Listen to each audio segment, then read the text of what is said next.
오늘의 주제는 성공파리의 진실. 저도 진짜 성공하고 싶은데. 저도 네. 근데 성공을 또 판매하는 사람들이 있잖아요. 정말 제 값을 치른다면은 저도 한번 사보고 싶은데 사실 문제가 많더라고요. 그쵸. 사실 이게 되게 최근에 이슈가 되게 또 많았던 것 같아요.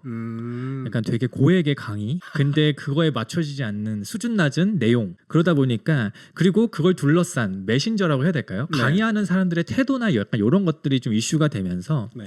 약간 성공파리로 불리게 되고 그런 내용들이 좀 문제로 부각되지 않았나 싶습니다.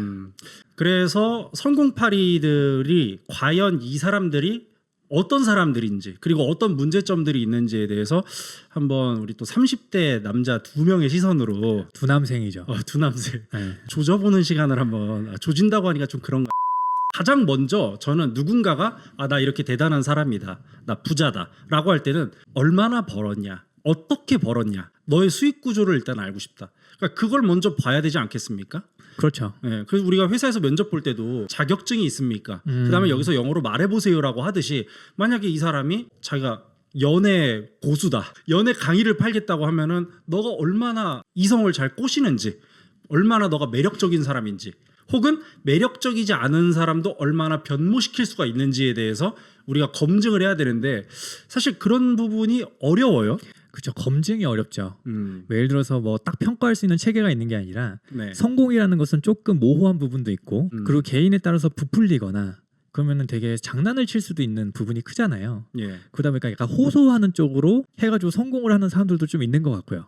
성공 호소인인가요? 그렇죠. 성공으로 호소를 해서 성공을 하는 거죠. 마중물 수준이 아니라 결과로 원인을 벌어버리는. 맞아요. 예, 그냥 닭을 만든 다음에 계란을 낳게 해서 난 사실 계란부터 출발한 박혁거세다. 맞아요. 거의 이런 느낌 아닌가요? 정확하게 그런 거죠. 약간 주객이 전도돼가지고 예. 진짜 나의 그 과정을 통해서 실패나 성공의 경험으로 쌓여진 노하우를 판매하는 게 아니라 뭔가 되게 있어 보이는 것처럼 치중을 해가지고 약간 그런 성공했다라는 그런 심볼을 형성하는 거에 더 초점이 맞춰져 있는 것 같아요. 그 보면은 약간 그런 거 있잖아요. 일단 유명해져라. 그럼 너가 똥을 싸도 사람들은 박수를 칠 것이다, 이런 게 있잖아요. 맞아요. 약간 그래서 약간 이 사람들은 일단 똥을 싸서 유명해진 다음에 다시 또 똥을 싸는 느낌으로 가는 느낌이에요. 맞아요. 일단 그러다 보니까 어떻게든지 일단 어그로를 끄는 거에 충실하게 되고, 사실 원래 모든 게 다 동일하잖아요. 그쵸. 차근차근 조금씩 내가 이거 주변 사람한테 나눴는데 되게 반응이 좋아. 강의로 팔아볼까? 좀 했는데 사람 모집하다가 이제 소문나고, 네. 그러면서 또 노하우도 쌓이면서 내가 설명도 더 잘하게 되니까, 그러면 이제 점점 더 커지고 고액 강의가 될 수도 있고, 뭔가 그런 식으로 형성된 게 되게 자연스럽다면, 약간 처음부터 나는 이 강의는 진짜 최고예요, 800만 원입니다, 약간 이런 느낌이 좀 있지 않나. 왜냐면 비싸야지 사니까, 비싸야지 있어 보이니까, 약간 그런 심리도 있는 것 같고. 근데 약간 그런 것도 있는 것 같아요. 이렇게, 그러니까 레퓨테이션이 좋으면 어차피 잘 팔릴 거잖아요. 그러니까 가격을 좀 더 낮추고 조금 비용을 지출하더라도 규모의 경제가 실현되니까 내가 총 수익을 어느 정도 거둘 수 있다라는 기대가 있는데, 맞아요. 근데 레퓨테이션이 없는 사람들, 뭔가 마이너한 사람들, 그런 사람들은 굉장히 서스피셔스 하지만 그 중에서 몇 명이라도 얻어 걸리면 총액을 뽑아내야 되니까 값을 많이 올려버리는 거죠. 맞아요. 그래서 호기심 많은 호구가 한 둘만 걸려도 두당 500해서 1000을 버는 거랑, 내가 근데 2만 원짜리 강의로 500명한테 팔라고 마케팅비를 지출하면 또 얼마 안 남을 거잖아요. 맞아요. 약간 이런 논리로 하는 거 아닌가라는 생각도 들어요. 네, 맞아요. 근데 사실 중요한 거는 막상 그런 강의를 듣더라도, 실제로 저도 들어봤거든요. 근데 그렇게 듣다 보면 이게 내용이 없는 게 너무 많아요. 그리고 실제로 이 사람이 어떻게 돈을 벌었고 예. 어떻게 성공했는지에서도 알지 못하는 게 많아요. 왜냐면은 본인이 되게 막 신화적인, 약간 뭔가 잘된 그런 거에만 초점을 맞추지, 내가 실제로 어떻게 돈을 벌었고 막 이런 얘기는 거의 없거든요. 근데 그런 것도 있잖아요. 그러니까 내가 돈을 많이 벌었다. 그럼 이제 유튜브 썸네일 같은 거 보면 월 5천만 원 뭐 이런 식으로 나와요. 사실 저 바로 클릭하거든요. 그렇죠. 월 5천만 원 바로 클릭해요. 근데 문제가 뭐냐면 자기가 벌었던 거에 대해서 그 네이버 뭐 스마트 스토어라든지 뭐 이런 걸 보여주는데, 이게 순수익이 아니라 매출이에요. 맞아요. 그리고 이게 실제로 얼마나 남았는지는 그때마다 다르다라고 한다는 둥, 혹은 마케팅 비용으로 지출되는 게 항상 고정적이지 않다는 둥 핑계를 대면서 실제 순수익은 가려요. 맞아요. 그러니까 이런 것들도 조금 문제가 있지 않나 싶거든요. 근데 사실 순수익이라는 것은 겉으로 드러나는 게 아니잖아요. 그 안에 어떤 인건비라든가 광고 비용을 얼마나 썼는지 명확하게 명시되어 있지 않잖아요. 하나의 툴에서. 그렇죠. 그러니까 이거는 실제로 운영하는 나만이 확인할 수 있는 거다 보니까 네. 사실 공개될 수가 없고 그리고 사실 정말로 부자이고 돈 많은 사람들은 막 그렇게 드러내고 싶어 하지 않아 하잖아요. 그냥 그렇죠. 혼자서 그 노하우나 그 기술로 더 큰 차별성을 내면 되지. 그렇죠. 예, 근데 그런 상황 속에서 마치 이것만 하면 다 부자가 될 수 있는 것처럼 설명은 하지만 실제 내용을 보면은 그렇지 않은 것들이 좀 많은 것 같다. 저는 그런 생각이 듭니다. 저도 굉장히 많이 동감을 하고요. 말씀을 듣다 보니까 갑자기 떠오른 사례가 하나가 있는데 누군지 그 이름은 잘 기억 안 나요. 연애 강의 같은 거를 좀 판매하는 사람이었던 것 같은데 되게 많은 걸로 알고 있어요. 아 그래요? 근데 이제 중요한 건 내가 그 사람한테 연애 강의를 구매를 하려면 얼마나 잘 꼬시는지 얼마나 내가 좋은 훌륭한 본보기를 갖고 있는지를 증명해야 되잖아요. 그냥 되게 무형한 모호한 성공을 주장하는 사람들은 이걸 증명할 방법조차 없어요. 맞아요. 그건 진짜 내가 얼마 벌었다보다도 더 모호한 개념인 것 같아요. 기준이. 그러면 이제 대표적으로 이런 게 있죠. 남자들 보면 또 허세가 있잖아요. 아 뭐 다른 건 괜찮은데 내가 밤에는 끝내준다 하는데 증명할 방법이 없잖아요. 네. 어떻게 증명하겠어요? 이 친구가 퍼포먼스가 훌륭한지 모르잖아요. 맞아요. 실제로 저도 네. 그렇게 또 떠올려 보니까 한 예. 명이 떠오르는데, 그러니까 뭐 되게 자기가 되게 여자 많이 만나고 다니는 것처럼 얘기하고 다니는데 예. 언제 그 친구의 카톡이 이제 공개가 된 적이 있어요. 근데 완전 매달리듯이 얘기하고 완전 차단당하는 거 있죠. 아. 약간 일십당하고. 예. 근데 본인은 그런 상대방에게 본인이 어필이 되고 있다라고 주변에 말하고 다니는 거죠. 인지부조한가요? 아니면 자기 기만인가요? 다 합쳐져 있는 거죠. 거기다가 허세에다가. 리플리 증후군이 아닌가. 성공파리들의 이제 특징 중 하나가 아까 말씀드렸듯이 수익 구조가 좀 가려져 있는 것 플러스 제가 생각하는 또 문제는 뭐냐면 자기들이 성공했던 그 스토리 있죠. 어떤 성공이든 과정이 있을 거잖아요. 시도를 맞아요. 하고 성장하는 과정이 있을 텐데 그런 것들을 뭔가 좀 허위로 꾸며내는 것 같은 느낌이 들어요. 지나치게 막 신격화, 영웅화를 시키죠. 마치 얘기 듣고 있으면은 다 정주영 회장이에요. 아니 뭐 본인이 과거에는 이런 과거가 있었는데 이렇게 예. 하니까 되더라. 학고였다. 뭐 학점 F였다. 알코올 중독자였다. 뭐 신용불량자였다. 뭐 되게 이런 거 많잖아요. 개인 파산자였다. 그러니까 꼭 이상하게 본인을 과거를 어둡게 만들어가지고 지금이 더 빛난 것처럼 그럼 대조적인 효과를 좀 주는 것 같아요. 그래서 처음에는 저도 그냥 이런 거에 대해서 비판적인 사고를 안 하고 처음엔 그냥 좀 이 사람 진짜 열심히 살았구나 이렇게 생각을 했거든요. 예. 근데 이제 보면 볼수록 속빈강정이라고 바닥이 드러나잖아요. 예. 그렇게 되면 이 사람이 생각보다 생각도 되게 짧고 그리고 과거에 이런 것도 다 그냥 꾸며진 얘기구나라는 걸 느껴지는 순간이 와요. 네. 근데 사람마다 이제 누군가는 그런 걸 좀 빨리 느끼겠고 어떤 것도 늦게 느끼거나 못 느끼는 사람도 있겠지만은 네. 결국엔 이런 걸 느꼈을 때 그동안 내가 호감을 가졌던 거에 대한 배신감도 되게 큰 것 같아요. 그렇죠. 그래서 그런 것들에 있어서 사실 또 제가 이제 사람을 만나다 보면은 되게 진국인 사람들은 좀 약간 본인을 되게 영웅화하거나 하지 않고 네. 되게 그냥 솔직하고 담백하고 되게 다 똑같은 사람이잖아요. 그렇죠. 다 똑같은데 아주 작은 차별점이나 그 매력 하나가 이 사람을 되게 돋보이게 해주는 거고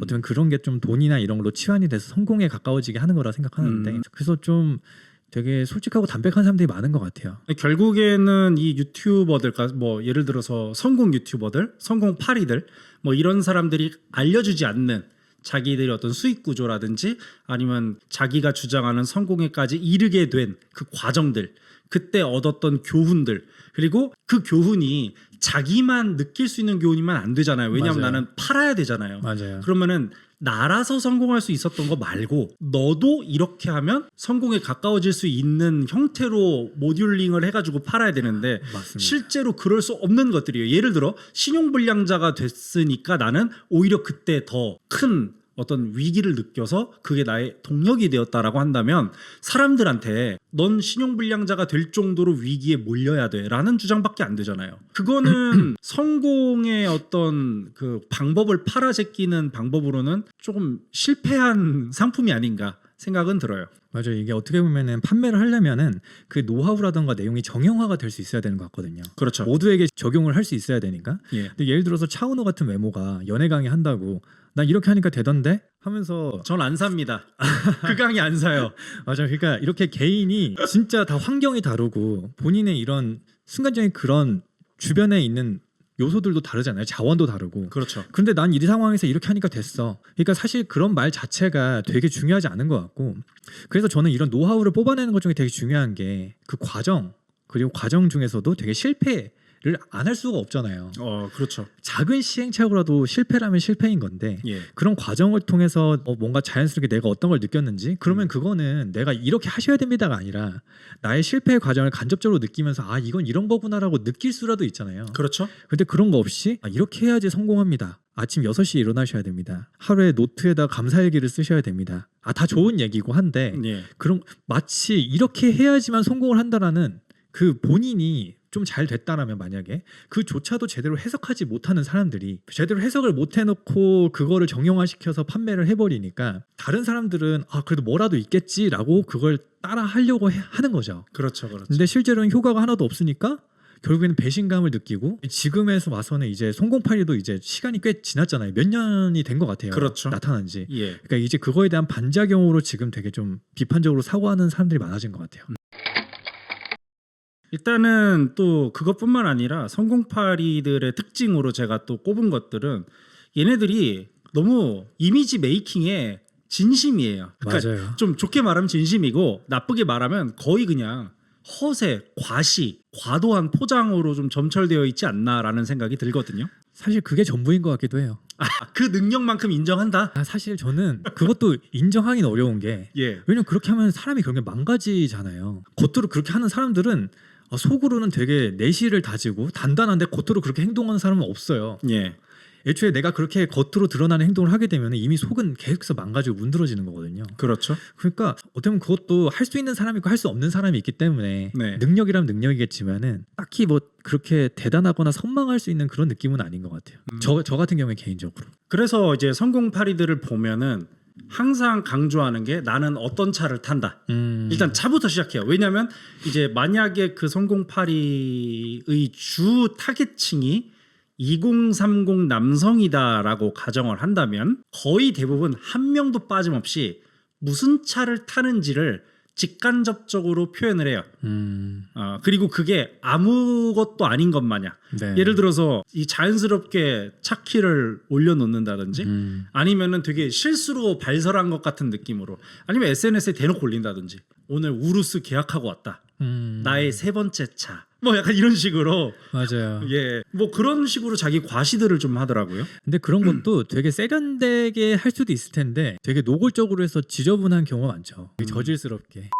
차량뿐만 아니라 뭐 내가 뭐에 뭘 갖고 있고 뭐 여자친구도 한때는 많았고 뭐 이런 식으로 좀 포장도 하고 표현도 하고 그 다음에 이 사람들의 언어들을 보면 거의 다 그런 식의 단어들을 많이 써요. 뭐 반포자이, 뭐 한강뷰, 강남, 부자 동네, 있는 사람들 뭐 이런 식의 표현들로 자꾸 자기가 열등감을 느꼈던 대상들, 내가 되고 싶은 어떤 대상들 이런 것들을 은연중에 심리적으로 다 드러나게 되어버리는 표현들을 쓰더라고요. 그게 나쁘다라고 보는 건 아닌데 문제는 그 사람들이 진짜 자기가 그거를 자랑스럽게 여길 수 있을 정도로 성공했으면 저는 정말 뭐 부럽기도 하고 박수 쳐주고 싶은데 그게 아니라 프라이브를 긁어버린다든지 중고로 조진다든지 네. 이렇게 해가지고 어떻게든 그것을 나를 팔아먹기 위한 나의 성공을 팔아먹기 위한 수단으로 다시 좀 일종의 불량식품화죠.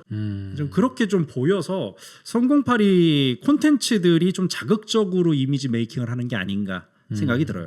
맞아요. 사실 진짜 어떻게 보면은 명품을 가장 많이 구매하는 층이 또 서민들이라고 하잖아요. 아 그런가요? 오히려 부자들은 그런 거 크게 신경 쓰지 않고 뭐 비싼 걸 입더라도 막 과시하고 막 그런 게 아니라 그냥 비싸지만 좀 평범한 뭐 티 약간 이런 걸 많이 입는 것 같아요. 그러니까 이제 그런 거죠. 그러니까 명품을 과시하기 위해서 사는 게 아니라 나는 좋은 걸 입고 싶은 거야. 맞아요. 돈도 많고. 맞아요. 근데 뭐가 어떻게 구체적으로 좋은지를 내가 조사하고 분석할 시간도 없고 그럴 여력도 없어요. 바쁘니까. 그러면 그냥 좋은 브랜드 비싸니까 넌 좋겠구나 하고 사는 거지. 그렇게 사야 그런 것들이 그렇게 팔려오면서 몇백 년 동안 지금의 명품 브랜드를 만들어 온 건데 과시를 위한 목적으로 너무 지나치게 활용되다 보니까 예전에 뭐 톰 브라운도 그렇고 네 줄 달린 거 있잖아요. 당직 사관록. 예, 당직 사령 룩. 당직 사령록. 네 줄이니까. 아, 네. 아, 예. 또 군필들은 아는 드립이죠. 아, 그래서 뭐 그런 것들이 좀 문제고. 근데 아까 전에 뭐 명품 같은 걸 말씀해 주셨지만 또 우리나라가 특히나 이런 거 과시하는 거나 겉으로 보여지는 거에 더 치중을 하는 편이잖아요. 그렇죠. 그렇기 때문에 더 이런 부분이 좀 부각돼 가지고 좀 성공팔이 이용되는 게 아닌가 싶기도 해요. 저도 동감합니다. 어찌됐든 그걸 따르는 사람이 있는 거니까. 예. 저는 그런 것 같아요. 우리나라 사회 문화가 기본적으로 좀 서로 많이 연결돼 있는 것 같고 경쟁이 워낙 치열하고 눈치도 많이 봐야 되고 또 군대 문화도 있었고 그러다 보니까 기본적으로 대중들이 공통적으로 동의하는 가치에 비판과 비평 의식 없이 올라타고 그것에 동의하는 경향이 매우 강한데 심지어 그 과정이 짧고 빨라야 내가 살아남으니까 그러기 위해서 내가 잘났다, 나 쩐다, 나 부자다를 가장 미사 여구 없이 빡 보여줄 수 있는 게 그냥 명품 마크 하나잖아요. 그러다 보니까 그거에 너무 목매는 거 아닌가라는 생각도 들어요. 맞아요. 진짜로. 게다가 특히나 이제 강의 같은 걸 듣는 입장에서 마치 내가 이걸 듣지 않으면은 뭔가 도태되는 것 같고 그 주변에서 되게 성공한 사람도 많은 것 같고 특히나 유튜버나 SNS나 이런 거 보면 다 성공한 것 같잖아요. 그렇죠. 그러면은 마치 사실 세상에는 평범한 사람들이 훨씬 더 많음에도 불구하고 그리고 심지어 SNS나 유튜브나 이런 걸로 보는 그 사람들의 현실도 그렇게 녹록진 않지만 몇 가지의 그런 모습들만 보여주는 건데 예. 마치 내가 좀 뒤처지는 것 같으니까 더 빨리 성공하고 싶고 이런 것도 좀 조바심이 생길 것 같아요. 그 고액 강의 한번 들어보셨다고. 네네네. 얼마짜리였는지 혹시? 저 500만 원짜리. 솔직히 부끄럽죠. 500만 원이면 요화정이 지금 한 400개. 왜 요화정 3인분짜리로 400개 가능한데? 그래서 어땠나요? 아 이게 너무 아픔을 내가 자극하나? 아니 그러니까 뭐 아프다기보다는 저는 그냥 경험이라고 생각을 해요. 그러니까 그게 스마트 스토어 약간 그런 강의였는데 멘탈 강하다. 와 500. 저는 그냥 도대체 그런 성공팔이 강의가 한참 성행할 때였어요. 근데 너무 궁금한 거예요. 도대체 무슨 얘기를 할까? 네. 요걸 듣는 사람은 어떤 사람이고 저 사람들은 어떤 마인드를 가지고 있기 때문에 아무튼 막 마찬가지로 포장을 많이 하니까 예. 그래서 저는 그 강의도 강의지만 그 강의하는 사람의 얘기를 들으면서 약간 아 성공하는 사람에게는 이런 게 있는 거구나 방법적인 수단도 있지만 전 그런 게 좀 많이 궁금했어요. 아.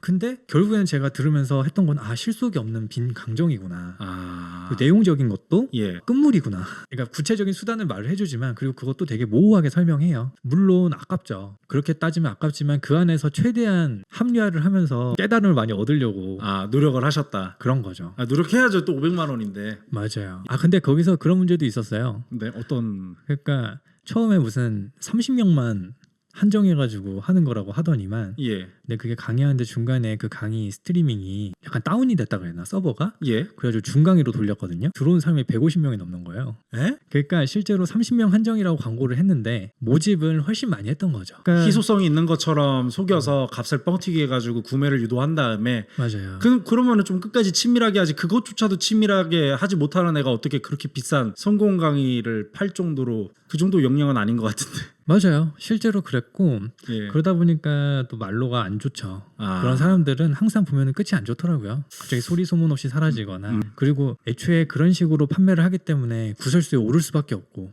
그렇겠죠. 근데 사실 저는 그런 게 너무 싫거든요. 막 내가 모르는 사람들이 물론 다른 사람들 앞에 드러나는 것도 용기지만은 이왕이면은 좋은 이미지와 네. 뭐 괜찮다는 사람으로 인상이 남기면 좋은데 좋죠. 근데 그런 행동으로 인해서 아 쟤는 뭐 하는 애야 쟤는 이런 식으로 마인드가 졌다고야 실속 없어 사실 그러면은 저라면 진짜 그게 너무 힘들 것 같거든요. 그렇죠.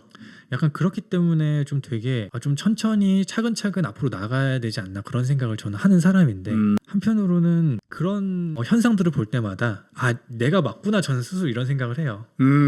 적어도 그러니까 내 정신 건강을 위해서 이게 맞구나.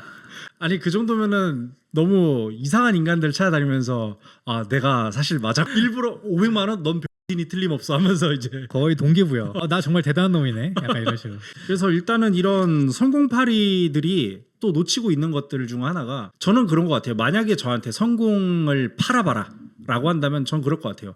성공 자체가 주관적인데 먼저 성공이 무엇인지에 대한 정의부터 시작을 해야 될 것 같아요. 그런 물음이 다 빠진 상태에서 무조건 객관화된 언어로 치환되어서 대중들한테 팔아 먹어야 하니까 가치가 없고 알맹이가 없고 철학이 없고 그저 돈만 벌면 된다는 방식, 돈을 진짜 벌게 만드는 게 핵심은 아닌 것 같아요. 돈을 벌고 싶은 마음이 막 많이 들게 만드는 게 핵심인 것 같아요. 그래서 사실 예. 내가 이만큼 썼으니까 그래도 난 노력했다라는 그 내가 성공하고 싶은 그 걱정과 그 간절함을 이용해서 실제로 요걸 해서 내가 돈을 벌지 못했더라도 난 이 정도로 노력했어라는 또 합리화가 되잖아요. 우리가 존경하는 사람들 대체적으로 떠오르면 뭐 예를 들어서 이순신 장군님, 뭐 세종대왕, 기업인들 중에서는 정주영 전 회장님, 그러니까 이런 분들은 우리가 되게 존경해요. 근데 그들의 위인전이나 살아온 어떤 스토리들을 우리가 행동에 옮기지는 않으면서 왜 성공파리 강의에는 그렇게 우리가 목말라 있는지, 진짜 검증된 성공한 사람들이 있고 그들이 단순히 그냥 유명해져서 혹은 어렸을 때부터 위인전으로 세뇌받아서 우리가 존경하는 건 아니잖아요. 그렇죠. 그 사람들이 일궈낸 가치가 돈으로 환산할 수 없을 정도로, 감히 돈으로 환산하려고 하는 시도가 모욕적이고 부끄러울 정도의 대단한 사람들이잖아요. 네네. 그러니까 이런 것들을 보면서 우리가 그들의 어떤 삶에서 단 하나라도 와가지고 내 인생에 하루에 5분만이라도 적용할 수 있으면 훨씬 큰 성공으로 가까워지는 도약을 할 수 있다 생각하는데, 참 그런 것들을 성공을 파는 사람들이 아는데 모르는 척하는 건지, 아니면 이 사람들도 모르는 수준밖에 안 되는데 그 와중에 돈 벌기 위해서 이제 사기를 치는 건지는 잘 모르겠네요. 맞아요. 근데 진짜 이순신 장군님께서 존경을 받고 위인이라고 평가를 받는 게 무슨 뭐 투구가 다이아몬드로 된 거 쓰고 다녀서 그런 게 아닌 거잖아요. 갑옷이 뭐 LV라든지 이런 건 아니잖아요. 그렇죠. 예. 그냥 그 사람의 약간 힘든 고난을 이겨내는 극복하는 과정과 예. 그리고 그런 상황 속에서도 끝까지 이겨내고 뭔가 성취해내는 예. 사실 그런 것들이 우리에게 인상이 남은 거잖아요. 그럼요. 그래서 어떻게 보면 그런 것들이 정말로 중요한 건데 중요하지 않은 것들에 되게 포장된 거에 또 현혹이 돼가지고 예. 좀 우리가 되게 성공파리에 대한 소스를 준 게 또 아닐까 싶기도 해요. 제대로 된 성공을 판매하는 사람이 부재해서 그럴까? 혹은 좀 너무 선비였나? 여러분, 도덕적이어야 되고요, 준법해야 되고요, 열심히 공부하셔서 성공할 수 있습니다. 가정을 꾸리시고요, 부모님께 효도하시면 최고의 성공입니다. 여러분 하면 아무도 와닿지 않잖아요. 그렇죠. 그러니까 그런 걸 주장하고 싶으면은 그걸 더 잘 주장했어야 된다고 봐요. 뭐 예를 들어 제가 이제 30대 중반입니다만, 만약에 내가 어른이 된다면 이 사회에 나는 제대로 된 성공적인 가치를 주장하고 판단하는 표현도 좀 그래요. 돈을 받고 싶지는 않고 그런 걸 주장하면서 살고 싶다는 생각은 들어요.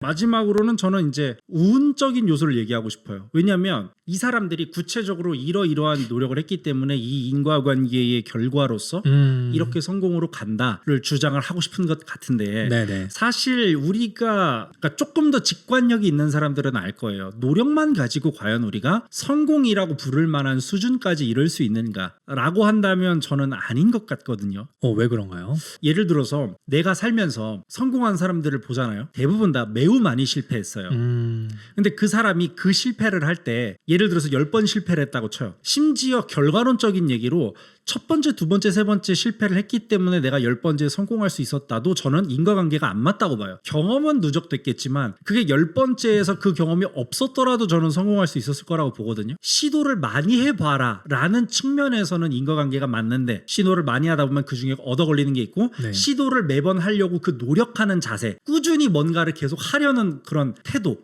이거는 맞는데 내가 첫 번째 요 실패 요걸 했기 때문에 10번째 성공할 수 있었다. 마치 백종원 씨가 젊었을 때 30대 때인가요? 네네. 건설 사업을 하다가 빚이 17억이었다면서요. 그래요? 네, 그래서 그 17억 빚을 안 졌으면 더본 코리아가 없나요? 그렇진 않겠죠. 그렇지는 않겠죠. 네.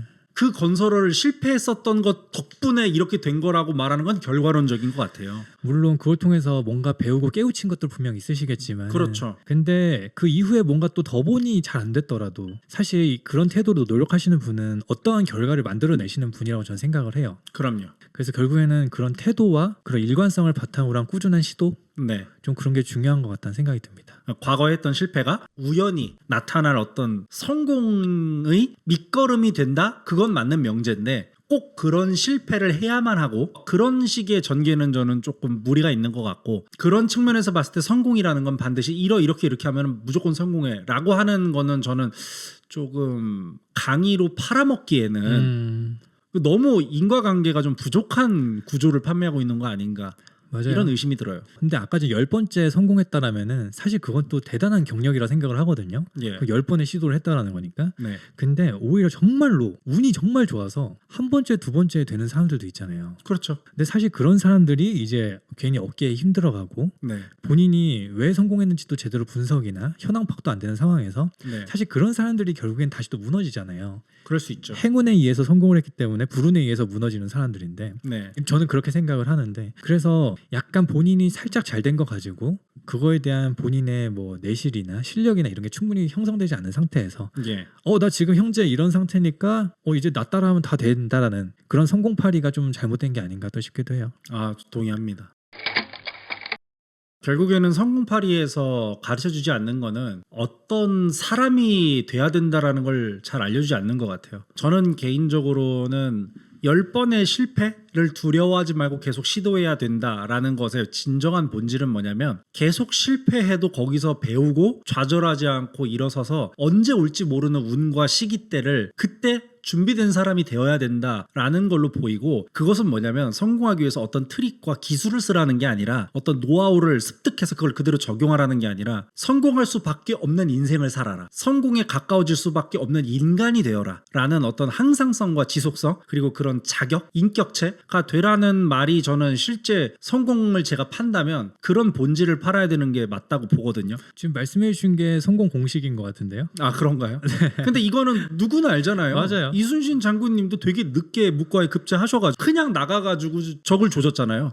본인이 알량한 돈에 좀 정신이 팔렸으면 적당히 하다가 목숨 부지했을 텐데 굳이 나가가지고 퇴각하는 왜군 배를 수장시키려고 나갔잖아요. 그런 인간으로 살아왔기 때문에 외적을 물리친 거고 그래서 결국에는 아쉽게도 마지막에 총탄에 맞아 전사하셨지만 그런 어떤 항상성, 그런 인격체, 그런 상태가 저는 중요하지 않나 생각이 들어서 저에게는 성공파리 강의는 뭐랄까요 좀 건방지게 말하면 필요하지 않은 것 같고 단 한 명의 위인이라도 내가 감히 모방할 수 있다면 그것만으로도 저는 성공적인 삶이라고 말할 수 있지 않을까 생각이 듭니다. 그러니까 뭐 어떤 왕도가 있는 게 아니니까 예. 특별한 잡기술이 아니라 진짜 그냥 그 기반이 될 수 있는 예. 약간 그런 것들이 좀 많이 필요하다는 생각이 들고 예. 어떻게 보면 그건 개인적인 부분인 거잖아요. 그렇죠. 약간 그럼 그런 부분은 좀 네. 어떤 요소들 이를 구성하는 요소들이 좀 다양하게 있잖아요. 네. 이 사람이 뭐 타고난 유전도 있을 수 있고 음흠. 성격도 있을 수 있고 음흠. 혹시 그런 거 있어서 어떤 게 좀 중요하다고 생각을 하시나요? 솔직히 이제 저는 아시다시피 이제 심리 유튜버잖아요. 네. 또 이제 심리 검사를 직접 개발도 했고 나름대로는 딥하게 일을 저지른 사람인데 그래도 대화하다 보면은 예. 확실히 뭔가 좀 꿰뚫는 말씀을 하실 때가 종종 있어요. 제가 느낄 때. 아 이게 결국에는 저는 그런 것 같아요. 사람의 성격은 안 바뀝니다. 성격이 바뀌면 성격이라고 부를 수 없어요. 우리가 격이라는 걸 알면 변하지 않는다는 거잖아요. 동사가 형용사가 될 수는 없잖아요. 그러니까 그렇죠. 격이잖아요, 걔가. 네. 그런 것처럼 우리는 이 성격이 변하지 않기 때문에 타고난 성격이 제일 중요해요. 그리고 이 성격이 어떤 환경에서는 매우 유리해지고요. 어떤 환경에서는 매우 불리해져요. 천성적인 부분. 예, 저는 솔직히 말하면 인간에게는 그게 제일 큰 것 같아요. 운동선수도 보면요. 축구 선수들 이렇게 보면 진짜 프로에서 뛰고 있는데 너무 멍청한 선택을 할 때가 있거든요. 네. 걔는 그 레벨에서 뛰기 위해서는 타고난 심폐지구력이 있어야 되는 거예요. 타고난 근육과 근력과 이게 있어야 되는 거예요. 어떤 애는 아무리 축구 센스가 좋아도 2시간만 뛰면 쥐난 애들이 있어요. 그건 유전적으로 맞아요. 어쩔 수가 없는 거예요. 피지컬이 기본적으로 있어야 되니까. 예. 그래서 저는 기본적으로 어느 수준까지 가려면 타고난 지능이라든지 체력이라든지 이런 게 있어야 된다고 생각하고 이거는 내가 어떻게 할 수 없는 조건이잖아요. 그래서 그 조건을 포함하자면 가정 환경이라든지 내가 어렸을 때 받았던 교육들이라든지 이런 것들은 우리가 어떻게 할 수는 없다. 근데 수명이 길어졌잖아요. 네. 그러니까 우리가 인생이 30살이나 40살에서 끝난다면 애석하게도 우리의 성공은 태어날 때 한 60%는 정해졌다고 볼 수 있어요. 그런데 우리 인생이 매우 길잖아요. 그 뜻은 뭐냐면 우리가 대학 갈 때까지는 부모님이 우리의 환경이 되어주는 거고요. 네. 30대가 되어서는 내가 나의 부모가 돼야 되는 거라고 생각을 해요. 내가 나의 부모가 되어서 상윤아 너 오늘 퇴근하면 무슨 공부해야 할래? 너 숙제 뭐 있어? 너 40살 때는 뭐가 돼야 되니까 오늘 퇴근하면 이거 공부해. 이거 운동해. 이렇게 내가 나를 지도하고 가르쳐 줄 수 있는 환경이 돼야 되는데 그거는 누구나 할 수 있죠. 그러니까 이제 누구 탓을 할 수 없는 나이가 된 거죠. 그럼요. 예. 예. 이제부터는 탓이죠, 진짜. 예. 그러니까 사실 저는 그런 것 같아요. 과거에 트라우마라고도 하고 어렸을 때 가정 환경이 평생에 영향을 미치기도 하니까 예. 완전히 벗어날 수는 없다고 생각을 하지만 그렇다고 해서 또 영원히 빠져나오지 못할 것도 없다고 생각을 해요. 그럼요. 그거는 결국엔 본인이 얼마나 노력하고 또 자기 객관화를 하고 성찰을 하느냐에 좀 달려 있는 것 같아서 네. 그래서 오늘 성공과 관련된 성공파리와 관련된 얘기를 하다가 예. 이런 얘기까지도 이제 흘러오게 됐는데 결국에는 이 성공을 하는 데 있어서 열심히 살아야 되지 않나 결국엔 그렇게 귀결된 것 같습니다. 에디슨 아시죠? 근데 에디슨이 한 말 중에 99%의 노력과 1%의 영감으로 이제 성공을 할 수 있다 뭐 이렇게 얘기를 했어요. 네네네. 그래서 이제 그 인터뷰한 사람이 역시 노력이 중요하군요라고 하니까 정확하게 이 워딩은 아니었지만 에디슨이 한 얘기가 아니요. 전 사람들이 갖지 못한 1%의 영감이 있다고. 이 영감의 1%도 결국 뭐냐면 우리가 노력하는 사람한테는 영감도 온다고 생각을 해요. 내가 될 거라고 믿는 사람한테는 영감이 떠오른대요. 될 수 없을 거라고 닫아놓은 사람한테는 그냥 공상으로 지나가서 잊혀지잖아요. 그건 그렇죠. 그래서 저는 태도가 되게 중요한 것 같아요. 내가 어떤 방식으로 살 것인가. 이게 사소한 거를 봐도 이 스탠드만 봐도 이걸 이 구조로 만드는 게 최선이었을까? 라는 거를 비평해보고 네. 더 나은 아이디어를 생각해보고 예를 들어 아까 말씀드린 것처럼 타고난 성격을 바꿀 수 없다. 네. 그럼 얼마나 좌절스러워요. 어떤 사람들은. 그렇죠. 난 좀 멍청하게 태어났어. 난 너무 성실하지 못해. 나 ADHD가 있어서 뭐 하나 집중을 못해. 근데 반대로 생각을 해보세요. 쉽게 성격을 바꾸지 못한다는 건 무슨 뜻이냐면 이거를 극복해냈을 때 얻을 수 있는 보상이 어마어마하다는 걸 증명하지 않을까요? 맞아요. 예, 대부분의 사람들은 퇴근하면 영화 보고 술 마시고 넷플릭스보다 자요. 다 비슷한 것 같아요. 네. 근데 한 10분이라도 15분이라도 게으른 나의 성격을 이기려고 발악을 하고 아둥바둥 난리를 치고 막 영감 노트 작성하고 이 짓거리를 5년 10년을 해본다고 생각해 보세요. 그 사람은 본인의 성격은 바꾸지 못할지라도 본인의 인생은 바꿀 수 있을 거라고 생각을 해요. 그래서 어려워 보이고 부정적으로 보이고 관심 없이 지나가는 거 말고 더 가능성을 믿고 할 수 있다라고 믿고 접근하면 그 1%의 영감도 얻을 수 있다. 저는 그게 개인마다 어떤 성공의 정의와 가치가 다르더라도 어쨌든 그 방향으로 갈 수 있는 기본적인 태도가 아닌가 생각을 하고 저도 그렇게 살려고 노력을 많이 합니다. 실제로 엄청 열심히 사시는 걸 저는 알잖아요. 시간도 아닙니다. 되게 많이 잘 게을러요. 근데 진짜 말씀하신 것처럼 막 넷플릭스 보고 유튜브 보고 퇴근하면 아무것도 안 하고 쉬고 이런 사람들이 많고 대부분이죠. 네, 저도 그렇고 그러다 보니까 되게 좀 다양한 활동들을 하는 사람은 정말 대단하게 느껴지죠. 뭐 자기 개발을 계속해서 하고 그래서 저도 약간 그렇게 하려고 많이 노력을 하는 편인 것 같고 이 책을 6권이나 쓰신 분이 또 그렇게 얘기를 하니까 어쩌다 보니까 그렇게 됐는데 예. 근데 그렇다고 해서 제가 항상 느끼는 거지만 별게 없어요. 그러니까 겉으로 보이기에는 사실 와 그래도 책 한 권만 썼다 해도 작가라고 하는데 네. 6권이나 쓰긴 했지만 딱히 제 인생이 크게 달라지는 것 같진 않다. 아니에요. 근데 저는 진짜 존경하는 게 제가 지금 책을 쓰고 있잖아요. 네네. 너무 힘들어요. 그리고 내가 분명 매우 잘 알고 있는 지식을 정리해서 쓰고 있는데도 불구하고 저도 그 과정에서 배워요. 예를 들어서 맞아요. 나는 매우 잘 알고 있어요. 내가 몰랐던 그 파편들이 있어요. 그 지식이 완성이 되어가는 걸 느끼면서 이 책 한 권 쓰는 게 이거 대단한 자기 개발이다. 근데 그건 진짜 100% 공감합니다. 예. 사실 책을 쓰면서 뭐 인세도 조금씩 들어오긴 하지만 네. 그런 것보다 제가 책을 쓰는 과정 속에서 성장하는 그 자체의 만족감과 기쁨이 되게 컸던 것 같아요. 처음에는 제가 원래 맨 첫 번째 책이 제가 해군사관학교로 나와서 군생활을 했던 책을 썼었는데 예. 그건 그냥 제가 있었던 일들 정리하면서 회고하는 느낌이고 그냥 감정이 충만해졌던 느낌이라면은 두 번째 책부터는 조금씩 전문이나 약간 정보성 책이에요. 맞아요. 근데 처음에는 제가 잘하는 걸 정리하겠다고 생각했지만 나중에 가면 갈수록 나 이 분야에 대해서 되게 배우고 성장하고 싶은데 그럼 이 부분에서 써볼까? 그럼 그 책을 쓰는 과정 속에서 되게 그러면은 그 책을 쓰는 동안에 진짜 그 내용에 몰입해서 그렇죠. 그 책을 쓰는 몇 개월 동안 그 생각밖에 안 하거든요. 그렇죠. 길 가면서도 어떻게 해야 되지? 그래서 제가 막 세일즈 책 쓸 때도 막 운전하다가 여기서는 이런 게 중요하겠구나. 이게 나의 신뢰를 높일 수 있는 방법이 이게 고객한테는 중요할 것 같은데 그래가지고 저 그럴 때마다 그냥 운전하고 있다 녹음하고 자다가 이게 항상 좀 자거나 산책하거나 문득 이게 떠오르는 게 되게 크잖아요. 네.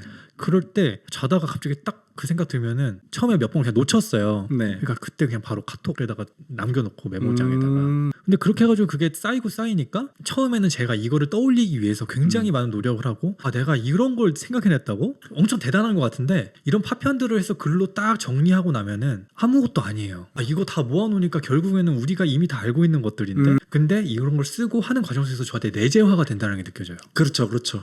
그러면은 이제 제가 그냥 기본적으로 이제 디폴트 값으로 그런 값을 기반으로 제가 행동하고 판단하는 게 느껴지는 거예요. 그러니까 거기서 얻어지는 무형의 가치들이 있는 것 같아요. 맞아요. 약간 패시브 스킬을 얻는 느낌이랄까. 액티브 스킬이 패시브가 된다. 네. 이거 말도 안 되는 레벨업 아닙니까? 그러니까 막 마치 그런 거죠. 맨날 달리기 하는 게 좋아. 근데 그게 습관이 돼가지고 그냥 달리는 게 아무렇지 않은 사람들은 약간 그런 느낌처럼. 그럼 이제 출근할 때도 5분 늦게 나가도 되는 거예요. 맞아요.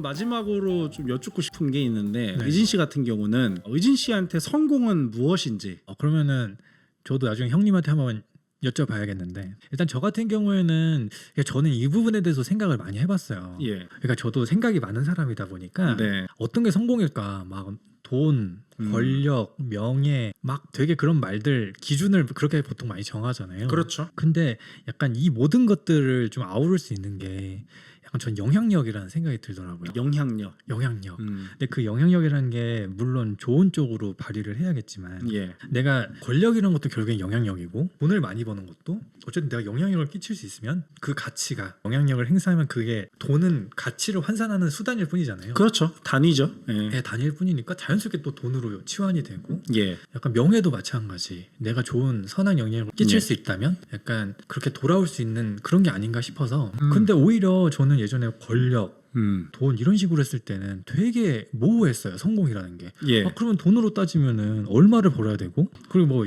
권력이라면 내가 몇 명이 있는 조직에 있어야 돼. 약간 이런 식으로 정량적으로 그래서 생각해요. 정량적으로 판단을 해야 명확해지니까. 네, 근데 오히려 영향력이라고 이렇게 딱 기준을 잡으니까 예. 저는 그냥 내 주변에 있는 사람들에게 내가 잘하고 그리고 주변에 있는 사람들하고 상호 교류를 잘하면서 인정받고 서로 존중하고 그리고 서로 되게 긍정적인 에너지 주고받으면서 그냥 이게 성공이구나. 네. 근데 내가 점점 더 많은 사람들과 이런 걸 주고받을 수 있다면 그게 성공이 될 수 있겠구나. 약간 좀 약간 그런 생각을 했던 것 같아요. 근데 제가 좀 먼저 뺏어가지고 아니요.